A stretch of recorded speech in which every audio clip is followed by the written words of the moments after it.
we didn't even exist. They wouldn't even acknowledge us. We were like the bastard stepchild, the mistress you don't want to talk about. We were Monica Lewinsky. Look, Bill Maher is who Bill Maher is. I'm also saying that when you just ride around, you just see a country that does not look like it's falling apart.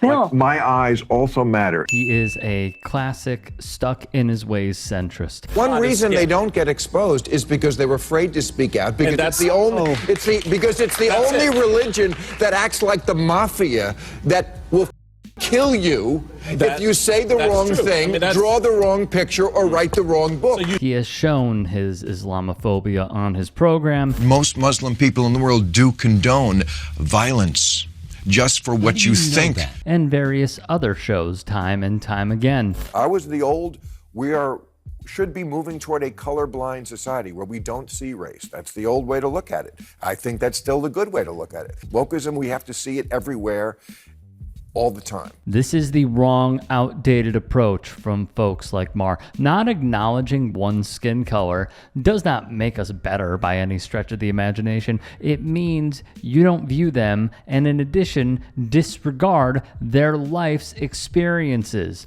My first question is, the audience, your audience, they're in on the joke, right?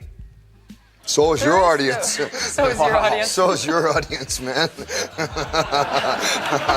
Yeah, but when I say in on the joke, I mean that people know that you're not really beating each other up. Then you're telling me that you're really hitting each other? There's never a bruise on any of you. Baloney, you got a minute? Look at this. No.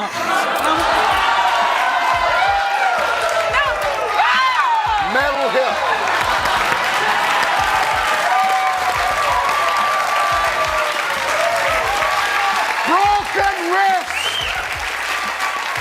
See that wrist? 7 years it's been broken. Owen Hart, dead. Why don't you go tell Mrs. Hart what a joke it is, huh? Oh, it's just a phrase, right? You want me to be truthful with you? The fact is, his ignorance has been well documented for decades in media across various networks. I remember what my education was with American history. We learned about the Civil War. I mean, they mentioned racism. We understood slavery and Lincoln and blah, blah, blah. But they didn't really go into it any more than Gone with the Wind goes into it. It was there, but you didn't feel it viscerally. Now we're doing that, and I think that's a good thing. People should understand that. That's different than teaching that racism is the essence of America. And here he is giving praise to conservatives' favorite flavor of the month, critical race theory, which they believe demonizes our country. Remember that big bowl of nothing? Well, believe it or not, Bill Maher is back with another take. With an accompanying video, the caption reads, "Nobody ever gets canceled for saying anything too woke." Is that so?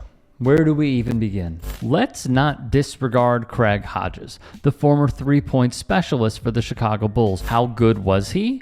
Well, he is only one of two players in NBA history to win the three-point contest 3 consecutive times. Some dude named Larry Bird is the other. After members of the Los Angeles Police Department beat Rodney King, Hodges approached Michael Jordan and Magic Johnson about using their platform to protest the racial inequalities in the United States of America. Hodges claims MJ called him crazy, while Magic said it was too extreme. After the Bulls won the championship, the team went to the White House.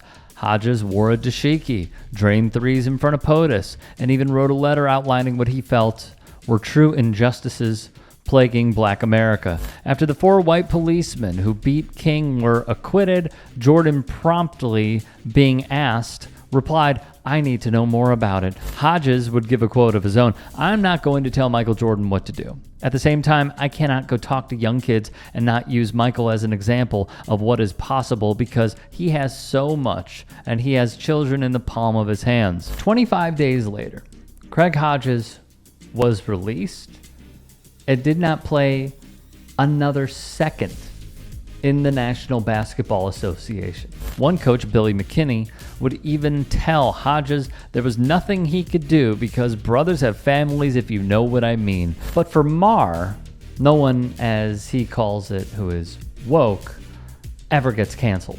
Tell that to Tommy Smith and John Carlos. two members of the 1968 United States track and field Olympic team. The pair would protest the egregious state of the country and how it systematically disenfranchised black people. It was a stance that is etched in the history books. The right glove that I wore on my right hand signified the power within Black America. The left glove my teammate John Carlos wore in his left hand also signified black unity.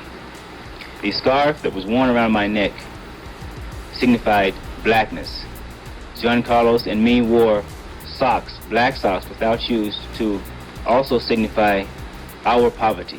Here is Smith telling us exactly what he means symbolically. They were shunned, not just by the American public, but also the press, including a young sports writer named Brent Woody Musburger. One gets a little tired of having the United States run down by athletes who are enjoying themselves at the expense of their country, Musburger wrote, followed by his line that will haunt him forever, describing Smith and Carlos as a, quote, pair of black-skinned stormtroopers. No shock, Musburger was in cahoots with Avery Brundage, aka Slavery Avery, the former president of the IOC. Smith and Carlos, after their protests, were widely condemned by the IOC and even suspended.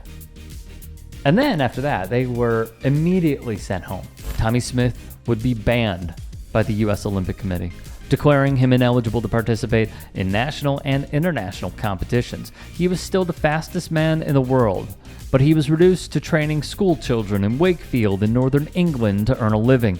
John Carlos was also expelled by Avery Brundage. In addition, he and his wife divorced. He dealt with countless death threats, and you know what? I'll just let him tell you. We got back to the States. Let's say when we went to the Olympic Games, the sun was shining, it was bright, we could see the rainbows in the sky. And when we got back home, it was chaos, it was stormy weather. Those individuals that were supposed to be your peers and your friends, that were supposed to have an understanding, they began to step away and move away from you. They were leaving for fear of reprisal, the same type of reprisal that we had to endure for. And I say we, I'm talking about Tommy Smith, Peter Norman, as well as John Carlos, for 40 plus years. But to Bill Maher, this doesn't exist. I'm a human being. I'm not a piece of property. Curt Flood is another that Maher didn't think of. A World Series champion 2 times over, a 7-time Gold Glove winner. Flood was a good ball player, like real good. You're a man who makes $90,000 a year, which isn't exactly slave wages. What's your retort to that? A well-paid slave is nonetheless a slave. Flood challenged Major League Baseball's reserve clause, which mandatorily bound players to the team that drafts and or signs them. They had no freedom of movement. Free agency was not a thing. Flood would be traded from the Cardinals to the Phillies. He would stand 10 toes down and say, after 12 years in the major leagues, I do not feel that I am a piece of property to be bought and sold irrespective of my wishes. This was unprecedented. He would file a suit against Major League Baseball, the entity Major League Baseball. And on top of this, he declared that it is his right to be a free agent and allow other teams to court him and try and sign him. The case went as far as the Supreme Court in a bizarre and capricious decision. The result, as Flood knew it would be, was that his career was destroyed, wrote Vice. Players knew that if you speak up and go against the status quo, there could be repercussions. So the ball players at the time, like Hank Aaron, Harmon Killebrew, Carl Yastrzemski, Willie Mays, Bob Feller, Joe DiMaggio, Ted Williams, they were completely silent on this subject. And during the case, only the retired players, like Jackie Robinson, Kane and all, spoke up for him, which was pretty damning. And the case is, let's just say it's odd. If you want to hear more about it, check it out on demand by searching Curt Flood. The conservative Supreme Court went 5-3 against Curt Flood, and his playing days were over. Now, for Maher and the folk like him, And you know who I'm talking about. When they decide to say that no one who has ever gone woke has been canceled, there are many other names who we didn't even include on this list for time purposes. Mahmoud Abdul Rauf, the player who protested during the national anthem in the National Basketball Association. Muhammad Ali had his boxing license stripped in the prime of his career because he refused entry to be drafted for the Vietnam War. Even though many reports have indicated that he wouldn't be fighting, he would be entertaining the troops, he still was a conscientious objector. Colin Kaepernick is another name. Bruce Maxwell is another name. And the list goes on and on and on. So to Bill Maher and many who think like him, your ideologies are outdated and you sound foolish.